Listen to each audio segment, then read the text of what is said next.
আমরা ওয়াজ করি কিয়ামত পর্যন্ত নবী নবীজির উপরে দুরূদ শরীফ পড়বেন, কারণ ইউসাল্লুনা এটা প্রেজেন্ট টেন্স ফিউচার টেন্স, আরবিতে বলে মুস্তাকবাল ওয়া হাল, বাংলায় কয় ভবিষ্যৎ বর্তমান ভবিষ্যৎ কাল। তাহলে ইউসাল্লুনা দ্বারা প্রমাণ হয় আল্লাহ নবীজির উপরে দুরূদ পড়তেছেন, কিয়ামত পর্যন্ত দুরূদ পড়বেন তারা। কিয়ামতের পর এটা তো ভবিষ্যৎ, হাসর পর্যন্ত এটা তো ভবিষ্যৎ, হাসরে কি হবে এটা তো ভবিষ্যৎ। যদি এটা ভবিষ্যৎ হয় ইউসাল্লুনা আলান নবী দ্বারা প্রমাণ হয় বর্তমানে আল্লাহ ফেরেশতাদেরকে নিয়ে দুরূদ শরীফ পড়তেছেন, কিয়ামত পর্যন্ত সব লয় হয়ে গেল, আল্লাহ মদিনার নবী থাকবেন, এই জন্য ইউসাল্লুনা দ্বারা প্রমাণ হয় কিয়ামতের পরেও আমার আল্লাহ পাক রব্বুল ইজ্জত ছিলেন আছেন থাকবেন, নবীজিও ছিলেন আছেন থাকবেন, এই জন্য আল্লাহ একা একা আমার মদিনার নবীর উপরে দুরূদ শরীফ পড়তে থাকবে। আরেকটু জোরে বলেন সুবহানাল্লাহ। অথচ এই ক্যান্সারি মেমসারি ডাইফুরি আর মুড়ি টারবুরি তারা তাদের কিতাবে তাদের পূর্বপুরুষদের কিতাবে তারা লিখেছে নবী মার্কার মিট্টি মে মিল গই, নবী মরে পৌঁছে মাটির সঙ্গে মিশে গেছে। ধরে বলে নাউজুবিল্লাহ, আরেকটু ধরে বলেন নাউজুবিল্লাহ। ইবলিস ইন্টারনেটে একটা ওয়াজ শুনে আমার খুব কষ্ট লেগেছে, বিস্তারিত আমি বলতে চাই না। সে বলেছে নবী মাটি, নবী আমাদের মতন মানুষ, মুহাম্মদ মরে গেছে, তাকে নূর বলা যাবে না, পচে গেছে, তাকে নূর বলো, সে তোমাদের নূরের নবী আমরা তালাক দিলাম।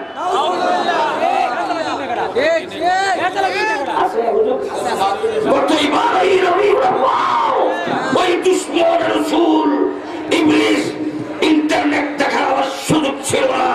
গত 500 দিন আমার জামাতা ইন্টারনেটের মধ্যে দুঃখ নিয়ে বললো, বাবা এই আলেম তার বাড়ি কোথায়, সেই কথা আমার অন্যরকম হয়ে গেছিল।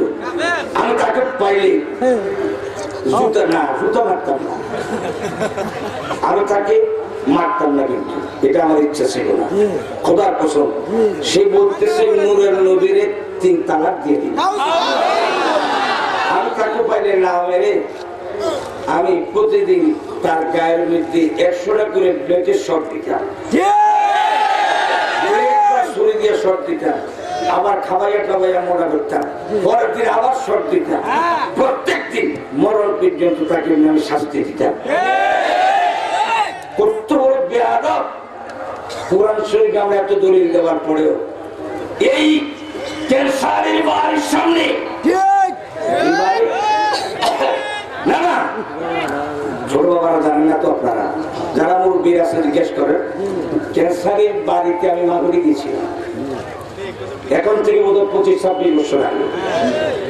এই বাড়ি পুকুর, এই পারে মাফি, এখানে তাকে ডেকেছে, কাফের ফতোয়া দিয়েছে, আর না হয় চ্যালেঞ্জ গ্রহণ করার জন্য চ্যালেঞ্জ দিয়েছিলাম।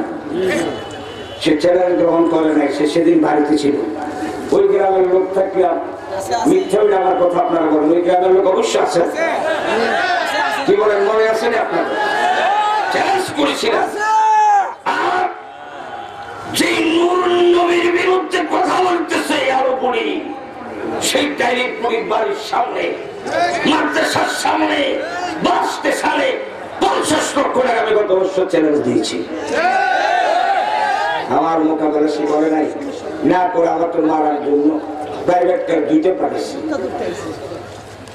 পরে কি করে রেলগেট পর্যন্ত, হরিপুরা গেট, যে হরিপুরা গেট নেই, এই রেলগেট পর্যন্ত তারা আমার পিছিয়ে ধাওয়া করেছে। আমি ফোন করেছি খাদেমদেরকে, ফতেগাজী বাবার খাদেমরা আমার খুব বেশি ভালোবাসেন, ওনারা লাঠি সোটালে সব খাদেমরা বাড়ি থেকে দাঁড়িয়ে আসছিল, বলে আমি কোন রকম দিকে নিয়ে আসেন একটু তার গ্রুপ। এবার আমি ব্রেক করে ওইদিকে ঢুকে মাজার পর্যন্ত গেছি, আমি আর পাই নাই, তারা যায় নাই। বাবারা, আমরা ঝগড়াঘাটি কাটাকাটি মারামারির বিশ্বাসী না, আমরা কোরআন হাদিস নিয়ে আমরা জিহাদ করতে চাই।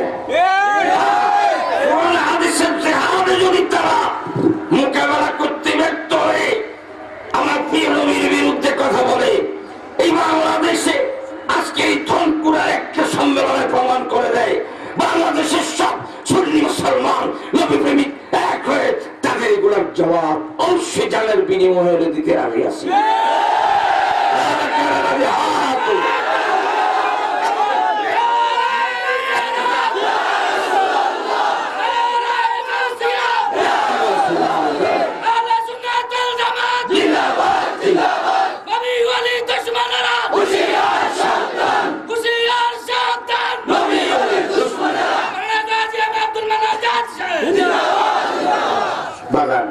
ইনশাআল্লাহ আমাদের সেই ক্ষমতা আপনাদের আল্লাহর রহমতে আমাদের আছে কি ভাই?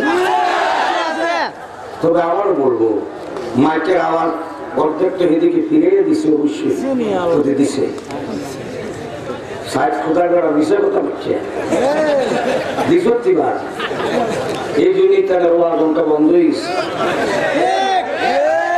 আমি বলছিলাম যখন মাইক দোষে তখন আমাকে দেওয়ার জন্য বুঝলি না পরে আমি আসে আল্লাহ নবীর কথা তো মানতে হবে। তারটা যতক্ষণ চলবে সিলে সিলে আমাদের তো চলবে। তাদের দুশ্মনের আওয়াজ আমাদের তৈল নবীর আওয়াজ, গৌর গোবিন্দের অস্ত্র ভান্ডারের অভাব ছিল না, কিন্তু শাহজালাল বাবার একজন শুধু আল্লাহু আকবার বলেছে, আশহাদু আন্না মুহাম্মাদ রাসূলুল্লাহ বলেছে, সঙ্গে সঙ্গে গৌর গোবিন্দের সব তহবিল ইংরেজগুলি একটা মরার মতো ঠাস ঠাস করে ছুটে দুনিশ্বাস হয়ে গিয়েছিল, ঠিক কিনা? আমরা সেই নবীকে ভালোবাসায় আমরা কি দেওয়ানা পাগল। আমাদের আল্লাহর মধ্যে আমাদের আওয়াজ হবে ইশকের আওয়াজ। আবার একটু দর্শন পড়ো, আল্লাহুম্মা সাল্লি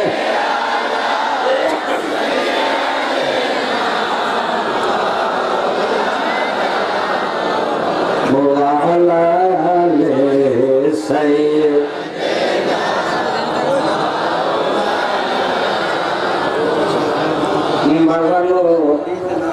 আমার মদিনার নবীজির বাতিনি সিরাতের কথা আমি বলবো না।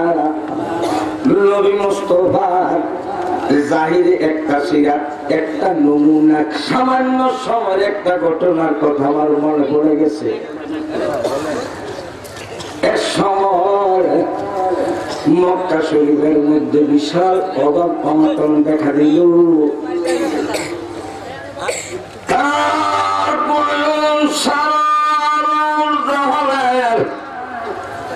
মহিলাদের মধ্যে সবচেয়ে ধনী মহিলা ছিল, আরব বিশ্বের সবচেয়ে ধনী মহিলা ছিলেন হযরত মা খাদিজাতুল কুবরা রাদিয়াল্লাহু তাআলা আনহা।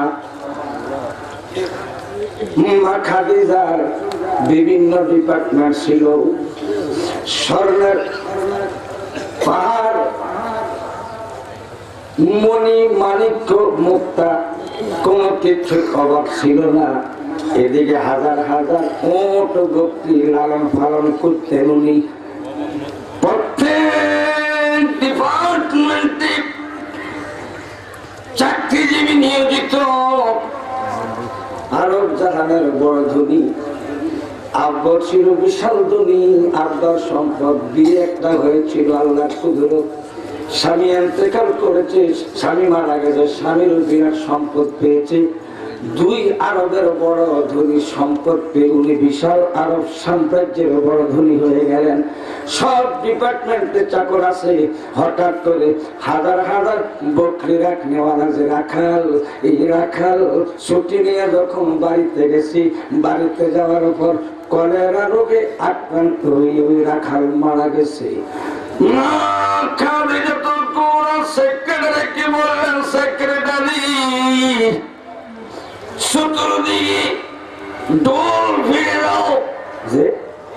তখন ঢোল ছিল না, দুই মুখওয়ালা আমাদের দেশে যেটা, এটাকে বলে ঢোল।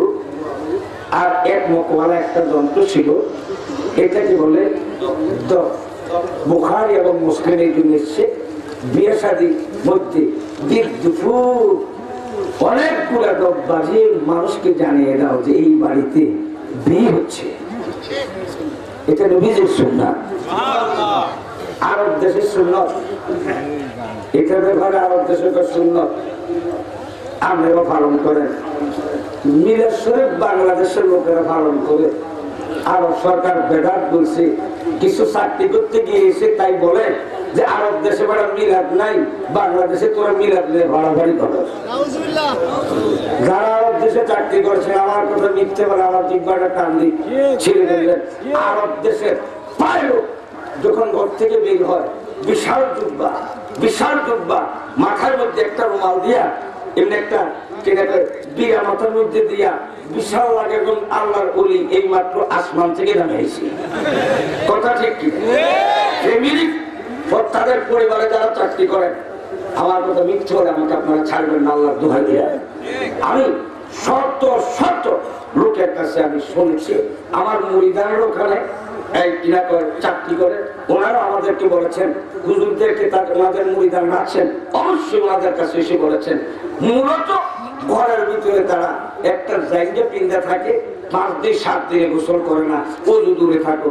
সিগারেট টানতেছে বাগান, সিগারেট না তো তাদের দেশে কি করে এটা ফলের তৈরি যে সিলেমের মধ্যে আমাদের সাথে ঢুকে তো না হুক্কার মধ্যে যে খাইতো তামাকের খাইতো, এরা কিন্তু স্ট্যান্ডার্ড খায়, আরো স্ট্যান্ডার্ড ফলের জুল দিয়ে মারতেছে বাগান, স্যান্ডে ভিন্দা মারতেছে নাউজুবিল্লাহ, গোসল করে না বাগান, 5 দিন 7 দিনে সেন্ট মারতেছে, এসির মধ্যে থাকতেছে। এমনি তো এসির থেকে গাম বাড়িত না। বাংলাদেশের জনগণ আপনারা জন্য পরিশ্রম করে কামাই করেন, একদিন যদি আরবি এই যারা মিলাদের বিরুদ্ধে যাদের ফতুয়া এটা একদিন যদি ভাগ্য না হয়ে যাওয়া যায় পরের দিন মারা যাবো। কথা ঠিক না ভাই? এক একজনের বিয়ে করে 10টা 20টা, সৌদি আরবের বাদশা ও নিজেই বিয়ে করেছে 40টা।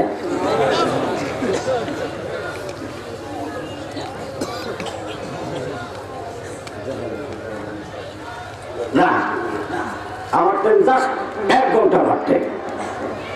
আমি অবশ্য আর কম নিতে চেয়েছিলাম, মাননীয় সভাপতি সাহেব বলেছেন যে আমরা 1 ঘন্টা করতে হবে, তোমার নির্দেশ আমাকে পালন করতে হচ্ছে, তাই একটু দুরূদ আমি বলতেছিলাম তাহলে তাদের আইন তারা যদি 40টা বিয়ে করলে এটা যায়। আর বাংলাদেশের মানুষ কত ইসলাম প্রিয় দেখেন, মাসনা সুলাসা রুবা একটার বেশি করে না, কিন্তু 2টা করলেও যায় একসাথে মাসনা সুলাসা রুবা 60টা পর্যন্ত সেই শক্তি থাকে করতে পারে। ঠিক কিনা বলুন? তাইলে বাংলাদেশের মানুষ মিলাদ পড়ে, এই জন্য অনেকে চাকরি থেকে এসে বলেন সে মিলাদ কেমন বেদাত, কারণ আরব দেশে নাই। তো আরব দেশে তো 40টা বিয়ে আছে, তুইও বিয়ে কর 40টা বাংলাদেশে গিয়ে।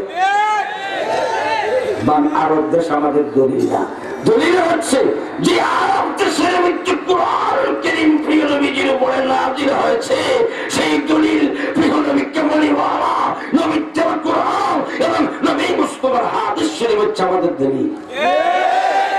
কোরআন হাদিস অকাট্য প্রমাণ আছে, তো আমি সেদিকে যাবো না। আমি বলতেছিলাম কোন মাসটা মনে আছে? জি বাবা মনে আছে? আমি বলতেছিলাম বাগানো খাদিজাতুল কুবরা সেক্রেটারি বললেন আমার বকরির পর হাজার হাজার বকরি রাখাল মারা গেছে, আসবে না, তাড়াতাড়ি করে দপ পিটাইয়া দাও। বলতেছিলাম দপ বাজাইয়া দাঁড়াইয়া দাও চতুর্দিকে, আমার একজন বকরি রাখালের প্রয়োজন।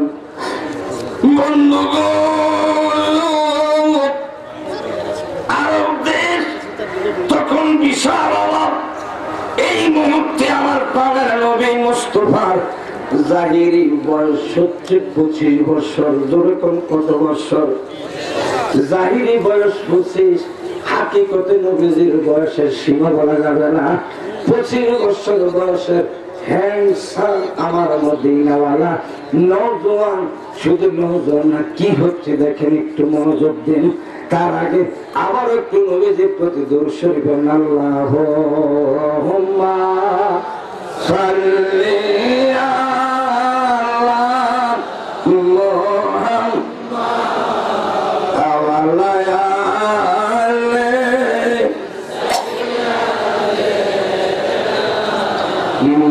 মুহাম্মাদ ওয়া আলা আলি।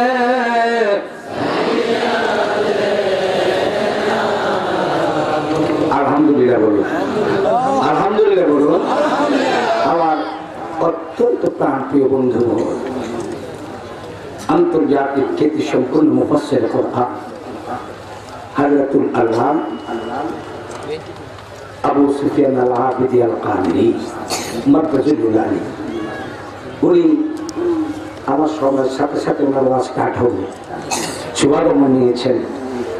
আল্লাহ যেন আমার বন্ধু ওলামায়ে আহলে সুন্নাতুল মাশায়েখদের হায়াত বাড়িয়ে বলুন আমিন। আল্লাহুম্মা সাল্লি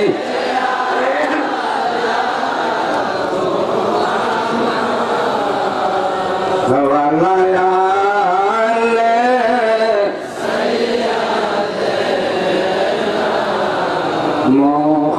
মুহাম্মাদ ওয়া আলা আলি।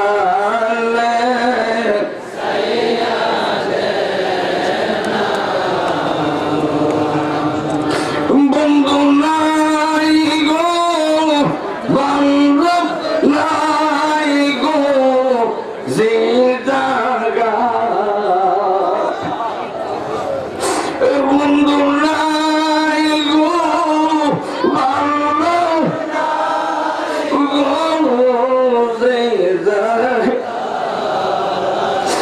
সে জায়গার বন্ধু গুলো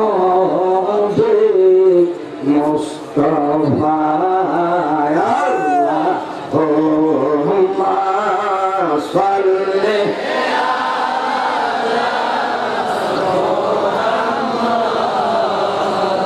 আলা আলি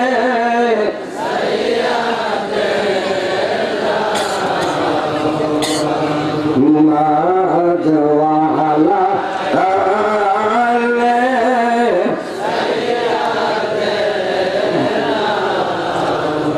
হে আমার বাজানু, মা খাদিজা তো কুবরার নির্দেশ সেক্রেটারি চতুর্দিকে দোল পিঠা দিল, অর্থাৎ 10-12 জানাইয়া দিল বক্তি রাখার জন্য। দুনিয়ার আরব জাহানের বড় ধনী খাদিজা তো কুবরার একজন রাখালের প্রয়োজন, বক্তির রাখালের প্রয়োজন। শত শত লোক পরদিন সকালবেলা ইন্টারভিউ দেওয়ার জন্য দাঁড়ানো আছে। ভাইজান, আমার মদিনার নবীর তো মা নাই, মদিনার নবীর তো আব্বা নাই, চাচা নাই, দাদা নাই, সবাই ইন্তেকাল করলে। জাহিরি ভাবে জন্মের তিন নবী মুস্তাফা, জাহেরা আমার মদিনার মুস্তাফা গরিব, এত গরিব ছিলেন নবীজি একদিন 2 দিন উপাস থাকতে হয়েছে। এটা হচ্ছে জাহিরি অবস্থা, কথা বুঝবেন। মূলত নবী মুস্তাফা দো জাহানের বাদশা কামলিওয়ালা। বাদলু খাদিজাতুল কুবরা যে একটা বাড়ি আছে পাহাড়ের উপরে, জান্নাতুল মুআল্লার উপরে গেলে দেখবেন নিচ থেকে দেখা যায় মা খাদিজা সকাল বিকাল আরাম করার জন্য ছোট্ট একটা বিল্ডিং এর রুমের মধ্যে বসতেন। বাতাস আসতো, মুক্ত বাতাস। ওইখান থেকে ফলো করলেন শত শত নওজোয়ানরা ওই জায়গায় দাঁড়ানো। উনি খেয়াল করে দেখে গো, সবাই মাঝখানে একজন নওজোয়ান দেখা যায়, মাঝে মধ্যে দেখা যায় ওনার চেয়ে অনেক লম্বা লম্বা যুবক এখানে আছে, কিন্তু মাঝে মাঝে দেখা যায় এই নওজোয়ানের মাথা মোবারকটা সব লম্বা মানুষের উপরে চলে যায়। হযরত খাদিজাতুল কুবরা খেয়াল করে দেখলো ওই নওজোয়ানের চেহারা আকাশের 14 তারিখের পূর্ণিমার রাতে আরো বেশি সুন্দর। সুবহানাল্লাহ। সেক্রেটারিকে খাদিজা ডেকে বললেন, আমার সেক্রেটারি কোন ইন্টারভিউ নাই, এখান থেকে একটু দাঁড়ায় দেখেন নিছি শত শত নওজোয়ান, মাঝখানে যে নওজোয়ান ওর নাম কি সেক্রেটারি বলতেছেন এই যুবকের মা বাবা দাদা চাচা কেউ নাই জন্মের দিন, এই যুবকের কোরাইশ বংশের যুবকের নাম মোহাম্মদ। কি দেখছে কেরা মুজিজা বলে নাই সেক্রেটারি গো, আমি বিনা ইন্টারভিউতে এই নওজোয়ান মোহাম্মদকে আমার চাকরির অ্যাপয়েন্টমেন্ট কার্ড দিয়ে দিলাম। জোরে কোন সুবহানাল্লাহ। পরদিন সকালবেলা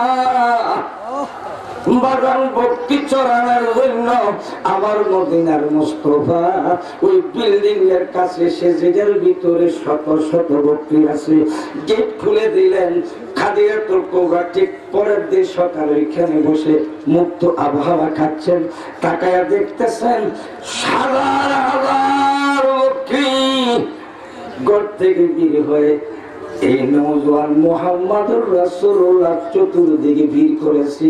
উনি আমার নবী মুস্তাফা বেদ দেখাইতেছে, বক্কির পিছন দিকে হাঁকাইয়া মাঠে নিতে হয়, সামনে থেকে পারে না, রশিদ টেনে টেনে নেওয়া সম্ভব না, শত শত হাজার হাজার বক্রি নবী পিছন থেকে নিবে।